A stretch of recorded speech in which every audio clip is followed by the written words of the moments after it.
কুমিল্লাতে সিলেটি ভাষায় মারতাম নি কিলান লাগে না রে মানে ভালো লাগে আমার ইয়া বিকজ বাক্কা দিন বাদে আমার কাছে মনে হয়েছে যে আমি কোনো লং ড্রাইভও গেছি তো হয়তো অলমোস্ট ঢাকা থেকে 3 ঘন্টা লাগে, সো 3 ঘন্টা আমি ফিরে রাস্তা দিকে দিকে এসে আমার মানুষ ভালো লেগেছে প্রথমত। আর জনপ্রিয় যেটা খেয়েছি সেটা হচ্ছে কুমিল্লা বিভিন্ন জায়গায় ঘুরছেন, কেমন লাগছে? ভালো লাগছে। কালকে থেকে তো আমি আসার পর আসলে পুরাটাই কুমিল্লা আমার ঘোরা হয়েছে, বিকজ আমি এখান থেকে আবার কুমিল্লা সিটিতে গেলাম, সিটি থেকে আবার আসলাম, আবার আজকে আসলাম, আবার গেলাম। সো ভালো লাগছে আমার কাছে, এবং সবসময় আমার কাছে নতুন জায়গা এক্সপ্লোর করতে খুব ভালো লাগে। সো কুমিল্লাতে আসা হয়নি কখনো, এবার আসা হয়েছে, খুব ভালো লাগছে। কুমিল্লা সম্পর্কে আপনার ধারণাটা কি? আপনি কি তার আগে কুমিল্লা সম্পর্কে কখনো কোনো কিছু জেনেছেন কি? কুমিল্লার জানি সব থেকে মানে ফেমাস খাবার হচ্ছে রসমালাই, আর কুমিল্লার মানুষ ভালো, এই দুটার বাইরে আর কি বলার আছে। কুমিল্লাবাসীর জন্য আপনি কিছু বলা থাকলে বলুন।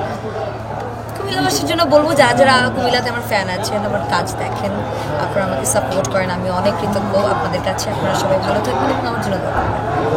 নেক্সট ডে কুমিল্লার পরে কুমিল্লা থেকে যাওয়ার পরে আপনার কোন নেক্সট ইভেন্ট আপাতত এখন পর্যন্ত কোনো কিছু সেট করিনি, বিকজ এখন তো ঈদের টাইম, আমরা এখন পুরাটা রমজান মাস জুড়ে ঈদের শুটিং করবো। সো আমার মনে হয় না আর কোনো ইভেন্টটা এই মাসে অথবা নেক্সট মান্থে আমার যাওয়া হবে, বাট প্রবাবলি ঈদের পর হচ্ছে। কুমিল্লাবাসী ঈদের সময় আপনার কোন নাটক পাবে?